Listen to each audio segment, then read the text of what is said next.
Saya, Sima Oktaviana Aprisa, saya akan menjelaskan latar belakang aspek pasar dan pemasaran.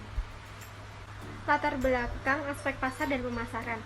Di masa sekarang, di mana tingkat persaingan yang semakin tinggi menuntut perusahaan untuk terus melakukan inovasi pemasaran. Tujuannya tak lain adalah untuk melihat kondisi permintaan pasar yang ada sekarang terhadap produk yang akan diproduksi. Apakah mendapat tanggapan yang baik atau tidak dari calon konsumen, baik kualitas maupun harga. Jadi, sebelum memasarkan sesuatu, kita harus menguasai aspek-aspek tersebut seperti ada tidaknya pasar. Kalau tidak ada pasar, bagaimana kita bisa memasarkan suatu produk? Kemudian kita juga harus menyesuaikan besar atau kecilnya sebuah pasar tersebut. Jika kondisi pasar besar, kita harus bekerja ekstra untuk menguasai pasar agar memudahkan kita untuk memasarkan produk. Potensi pasar juga harus diperhatikan. Maksudnya di sini, potensi kegiatan jual belinya bagaimana? Jika pasar berpotensi bagus, maka mudah saja kita untuk memasarkan produk yang kita tawarkan. Sama halnya dengan tingkat persaingan. Sebelum kita berani untuk memasarkan produk, kita harus melihat tingkat persaingan di pasar terlebih dahulu. Hal ini dilakukan karena dengan mengukur tingkat persaingan di pasar, maka kita tahu strategi apa yang harus kita lakukan untuk menghadapi para pesaing bisnis, sehingga kita lebih mudah memasarkan produk kita. Saya Ria Melina dengan NIM 1803102099 akan menjelaskan tentang tujuan perusahaan memproduksi atau memasarkan produknya. Jadi, tujuan perusahaan memproduksi atau memasarkan produknya adalah 1. Untuk meningkatkan penjualan dan laba. 2. Untuk menguasai pasar. 3. Untuk mengurangi saingan.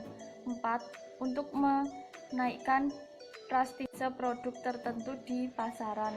5. Untuk memenuhi pihak-pihak tertentu. Saya akan menjelaskan pengertian pasar dan pemasaran. Jadi, pasar secara umum adalah tempat bertemunya penjual dan pembeli. Sedangkan pengertian pasar secara luas adalah himpunan penjual nyata dan pembeli potensial atas suatu produk. Sedangkan pemasaran adalah proses sosial dan manajerial di mana individu dan kelompok memperoleh apa yang mereka butuhkan dan mereka inginkan dengan cara menciptakan serta mempertukarkan produk dan nilai dengan pihak lain. Kemudian saya akan menjelaskan pengertian permintaan. Permintaan adalah jumlah barang atau jasa yang diminta konsumen pada berbagai harga pada suatu waktu tertentu. Lalu, faktor-faktor permintaan adalah 1. Harga barang itu sendiri. 2. Harga barang lain yang berhubungan dengan barang tersebut. 3. Pendapatan. 4. Faktor khusus. 5. Jumlah penduduk. Dan 6. Selera konsumsi. Saya Endah Novitasari, nomor NIM 1803102103. Selanjutnya saya akan mempresentasikan tentang penawaran. Penawaran sendiri ialah jumlah barang atau jasa yang ditawarkan produsen pada berbagai tingkat harga pada suatu waktu tertentu. Penawaran sendiri juga memiliki faktor-faktor. Di antaranya yang pertama adalah harga input, yang kedua tujuan perusahaan, yang ketiga faktor khusus, yang keempat teknologi, yang kelima harga barang yang memiliki hubungan, yang keenam harga barang itu sendiri. Selanjutnya yaitu jenis struktur pasar. Jenis struktur pasar tersendiri juga memiliki berbagai macam. Yang pertama, pasar persaingan sempurna, di mana suatu pasar terdapat sejumlah jual beli sehingga tindakan penjualan secara individu tidak dapat mempengaruhi harga barang di pasar. Yang kedua, pasar persaingan monopolistik, yaitu suatu pasar di mana terdapat banyak penjual atau perusahaan yang memiliki ukuran yang relatif sama besarnya. Yang ketiga adalah pasar oligopoli. Ialah sebuah struktur pasar yang hanya terdapat sedikit penjual. Yang keempat, pasar monopoli. Pasar monopoli tersebut ialah struktur pasar di mana hanya terdapat satu penjual saja. Selanjutnya, pengelompokan praktek pasar. Pengelompokan praktek pasar juga memiliki berbagai macam. Yang pertama, pasar reseller.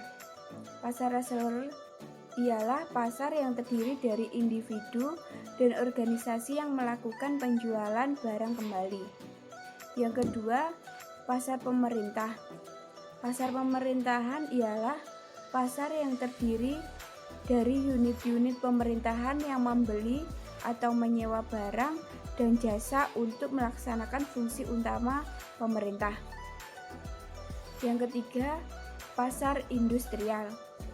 Pasar industrial ialah di mana pihak yang membeli barang-barang atau jasa digunakan kembali untuk menghasilkan barang dan jasa lainnya atau disewakan sehingga bisa mengambil keuntungan tersendiri. Yang keempat, pasar konsumen. Pasar konsumen ialah di mana individu dan rumah tangga dapat membeli barang atau jasa untuk dikonsumsi. Setelah tadi dijelaskan oleh Saudari Endah tentang pengelompokan praktik pasar, berikutnya saya, Dinar Ayulina, NIM 180310121, akan menjelaskan tentang segmentasi pasar, pasar sasaran, dan posisi pasar. Langsung saja kita masuk yang pertama, yaitu segmentasi pasar. Apa sih segmentasi pasar itu? Segmentasi pasar merupakan kegiatan pembagian pasar menjadi beberapa kelompok. Hal ini ditujukan karena setiap konsumen yang berbeda pasti memerlukan produk dan marketing mix yang berbeda pula. Hal ini disesuaikan oleh keinginan dan kebutuhan oleh masing-masing konsumen. Sebelum melaksanakan segmentasi pasar, seorang marketing harus memperhatikan variabel-variabel yang mendukung adanya segmentasi pasar. Mengapa marketing harus memperhatikan variabel-variabel tersebut? Karena ketika nanti segmentasi pasar tersebut dijalankan, diharapkan semua sudah bisa berjalan dengan tepat sasaran. Lalu kita masuk ke variabel-variabel apa saja yang perlu diperhatikan. Menurut Philip Kotler, variabel segmentasi pasar ada 4, yaitu yang pertama, variabel demografis, kedua variabel geografis, ketiga variabel psikologis, dan yang terakhir adalah variabel perilaku. Setelah selesai di segmentasi pasar, berikutnya kita masuk ke evaluasi pasar atau menentukan pasar sasaran. Menentukan pasar sasaran sendiri, kita ada 2 tahap. Yang pertama yaitu mengevaluasi keaktifan setiap segmen. Meliputi 1, kita dapat mengamati ukuran dan pertumbuhan setiap segmen. Kemudian yang kedua, kita dapat mengamati struktural pasar melalui segi profitabilitas yang menarik. Kemudian yang ketiga, kita dapat mengamati melalui sasaran dan kesiapan setiap sumber daya perusahaan.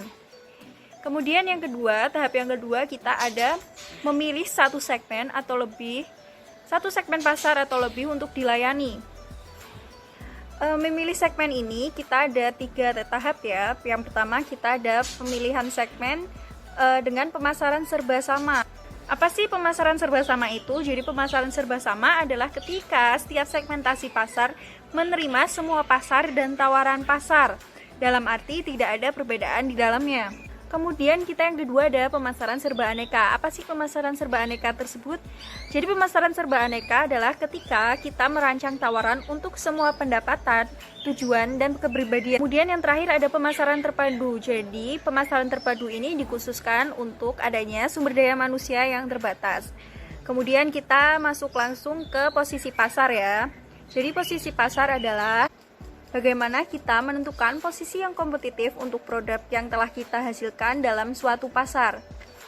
Tujuan dari menentukan posisi pasar atau market positioning sendiri adalah untuk membangun dan mengkomunikasikan keunggulan bersaing produk yang telah kita hasilkan ke dalam benak konsumen. Sebagai contoh, di sini kita ambil ada mobil Mercedes yang digolongkan sebagai mobil mewah, mobil Kijang yang digolongkan sebagai mobil keluarga, dan mobil Carry yang digolongkan sebagai mobil angkutan.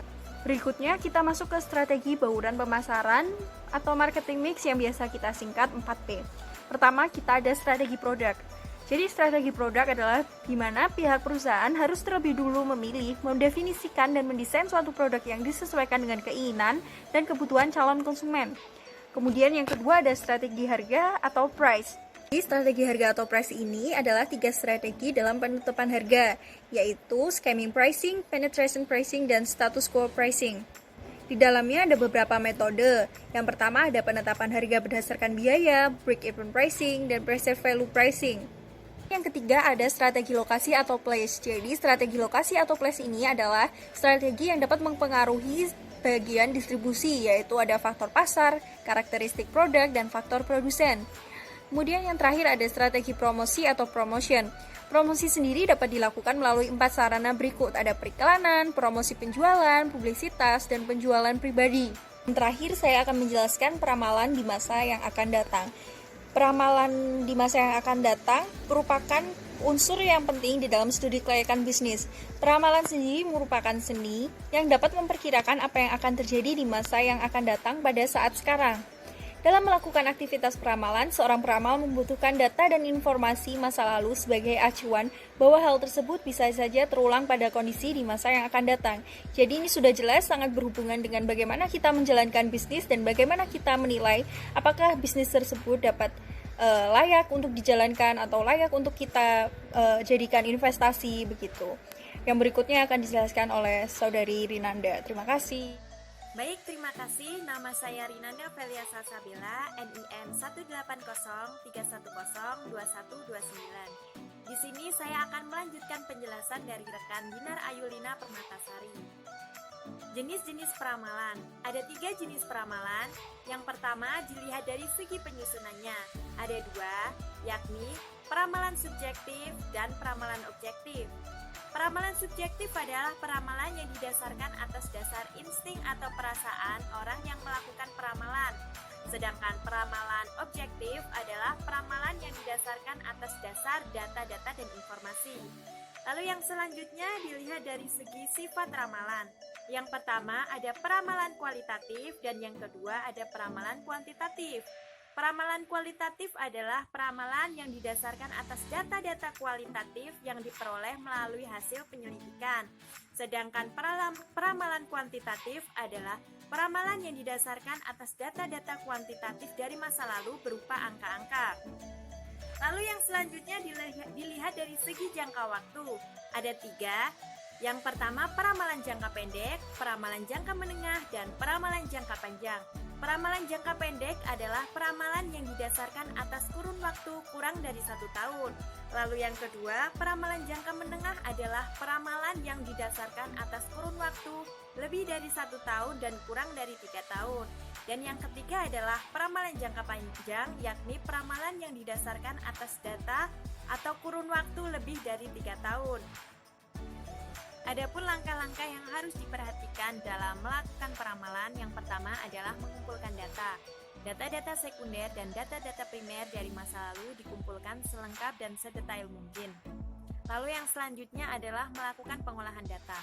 Data-data yang sudah terkumpul tersebut kemudian dilakukan tabulasi untuk menemukan pola data.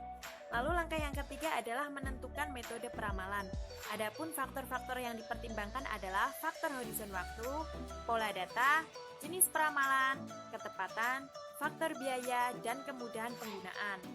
Yang keempat adalah memproyeksikan data.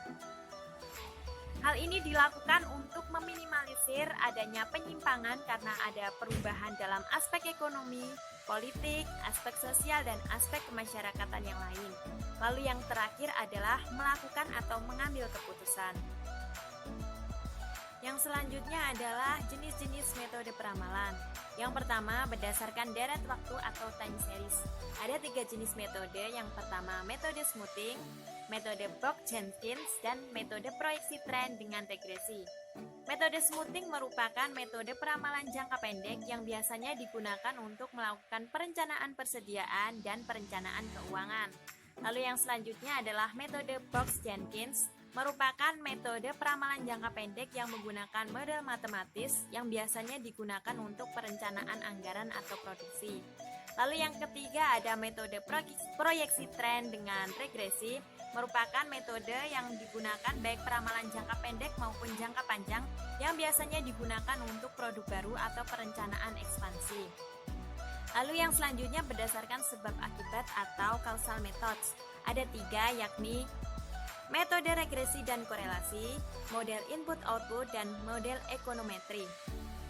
Metode regresi dan korelasi merupakan metode yang digunakan baik untuk jangka pendek maupun jangka panjang yang didasarkan kepada persamaan dengan teknik least squares yang dianalisis secara statistik. Lalu yang kedua adalah model input-output. Ini merupakan metode peramalan jangka panjang yang biasanya digunakan untuk menyusun tren ekonomi jangka panjang. Lalu yang terakhir ada model ekonometri, merupakan peramalan yang digunakan untuk jangka panjang dan jangka pendek. Peramalan ini didasarkan pada sistem pemasaran regresi yang diestimasi secara simultan. Baik, itulah yang dapat kelompok kami sampaikan. Ada kurang lebihnya kami mohon maaf. Sekian, terima kasih. Wassalamualaikum warahmatullahi wabarakatuh.